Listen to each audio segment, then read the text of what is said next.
Hello lovely viewers, welcome back to my channel Anamika's variety কিচেনের নতুন রেসিপিতে আপনাদের সকলকে স্বাগত জানিয়ে আজকের রেসিপিটি শুরু করছি। আজকে আমাদের রেসিপি আমের মালাই কেক। তার জন্য আমি এখানে কেকটা তৈরি করার জন্য এখানে আমি একটা বড় সাইজের পাত্র নিয়ে নিয়েছি। তাতে আমি দিয়ে দিলাম 2 কাপ ময়দা, আর আমি হাফ কাপের একটু বেশি সুজিটা খুব বেশি দেওয়ার প্রয়োজন নেই, আপনারা হাফ কাপ দিলেও হবে। এবার আমি এখানে দিয়ে দিলাম চিনিটাকে আমি আগের থেকে গুঁড়ো করে রেখেছিলাম, সেই গুঁড়ো চিনিটা এখানে দিয়ে দিলাম। মিষ্টিটা আপনারা যতটা পছন্দ করেন সেই মাপটা বুঝে এখানে চিনিটাকে অ্যাড করবেন আপনাদের টেস্ট অনুযায়ী। দিয়ে দিলাম আমি হাফ চামচেরও কম বেকিং পাউডার, আর তারও হাফ দিয়ে দিলাম বেকিং সোডা। 4 ভাগের একটা চামচে 4 ভাগের 1 ভাগ আমি দিয়েছি বেকিং সোডা, আর হাফ চামচেরও কম দিয়েছি আমি বেকিং পাউডার।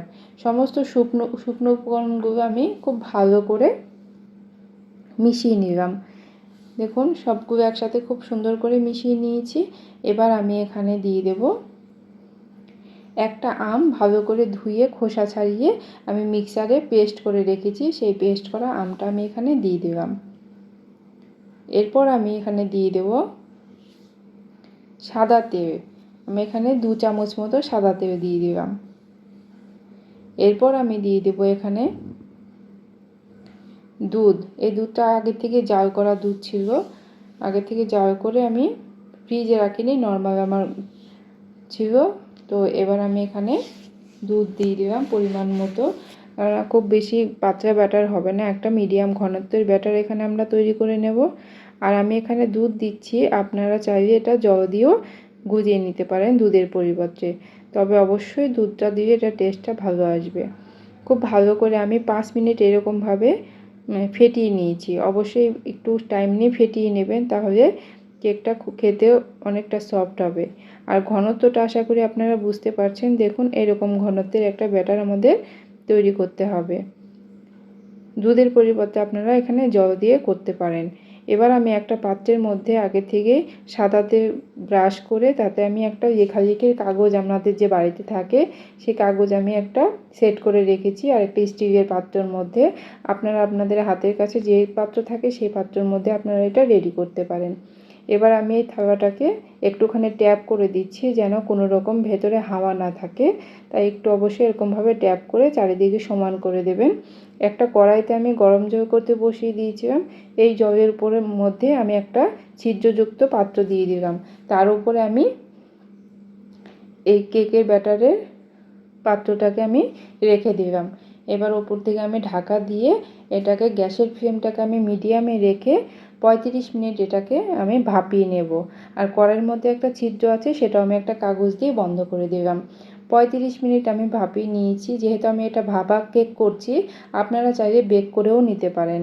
আমি ভাপা কেক করছি, তার জন্য আমি এরকমভাবে ভাপিয়ে এটাকে রেডি করলাম। কেকটা এক পাশে রেখে দিয়ে এটা একটু ঠান্ডা হতে দেব। অন্যদিকে আমি মালাইটাও বসিয়ে দিয়েছিলাম। এই লিকুইড দুধ নিয়েছি, তার মধ্যে আমি এখানে কিছুটা গুঁড়ো দুধ দিয়েছি আর চিনি দিয়েছি, দিয়ে আমি এইভাবে মালাইটাকে রেডি করে নিয়েছি।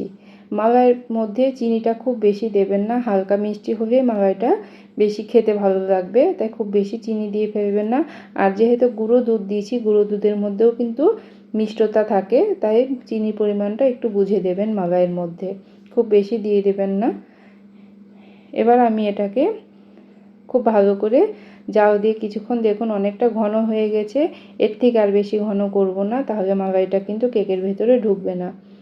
এবার আমি এটাকে এক সাইডে রেখে আমি আপনাদেরকে কেকটাকে দেখাচ্ছি। কেকটা কিন্তু আমি ডিমোল্ড করে নিয়েছি। এবার আমি এই কেকটাকে খুব সুন্দর করে রেডি হয়েছে, কেকটা একদম পারফেক্ট হয়েছে। এবার আমি এখানে একটা ছুরি দিয়ে কেকের গায়ে এরকম আমি ছোট ছোট করে কাট লাগাবো। এরকমভাবে একটু ছোট ছোট করে ছিদ্র করে দিলে কেকের ভেতরে মালাইটা খুব সুন্দর করে ঢুকবে এবং ভেতরটা খুবই সফট হয়ে যাবে। তাই অবশ্যই এই কাজটা করবেন, একটু ছিদ্র করে দেবেন। এবার আমি যে মালাইটা রেডি করেছি উপর থেকে এই মালাইটাকে আমি দিয়ে দেব। উপর থেকে মালাইটাকে দিয়ে আমি এটাকে 30 মিনিটের জন্য ফ্রিজে রেখে দেব।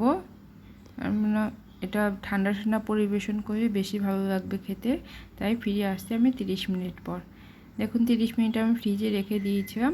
আপনাদের হাতের কাছে যদি পেস্তা বাদাম থাকে বা যে কোনো আপনারা ড্রাই ফ্রুট দিয়ে উপরে একটু গ্রেট করে দিয়ে দিতে পারেন, সাজিয়ে দিতে পারেন, তাহলে কিন্তু দেখতে আরও বেশি ভালো লাগবে। এটা যেহেতু সাদা আছে মালাইটা, তার জন্য আপনারা এখানে যদি একটু পেস্তা গুঁড়ো করে দিতে পারেন, সবুজ কালারটা সাদার উপরে খুবই ভালো লাগবে। তাই আপনারা একটু পেস্তার গুঁড়ো সাজিয়ে সার্ভ করবেন, দেখবেন আরও বেশি ভালো লাগবে। তো আমি যেহেতু এটা আমি বাড়িতে নিজেরাই খাবো, তাই আমি আর কোনো কিছু দিয়ে সাজালাম না। এবার আমি আপনাদেরকে কেটে দেখাচ্ছি ভেতরটা কত সুন্দর হয়েছে। একবার হয়ে রেসিপিটা বাড়িতে ট্রাই করে দেখবেন। এখনও বাজারে আম পাওয়া যাচ্ছে, তো আমের সময় এই রেসিপিটা করে দেখবেন, খুব টেস্টি হয় খেতে, এটা ভীষণই ভালো হয়। আর যখন করবেন সুজির পরিমাণটা খুব বেশি দেবেন না, সুজিটা কম পরিমাণেই দেবেন। তো দেখুন কত সুন্দর হয়েছে আর খুবই টেস্টি হয় এটা খেতে। ভিডিওটি শেষ পর্যন্ত দেখার জন্য সবাইকে অসংখ্য ধন্যবাদ। দেখা হবে নতুন কোনো রেসিপির সাথে। সবাই ভালো থাকবেন, সুস্থ থাকবেন এবং অনামিকাস ভ্যারাইটি কিচেনের পাশে থাকবেন। Thanks for watching, by.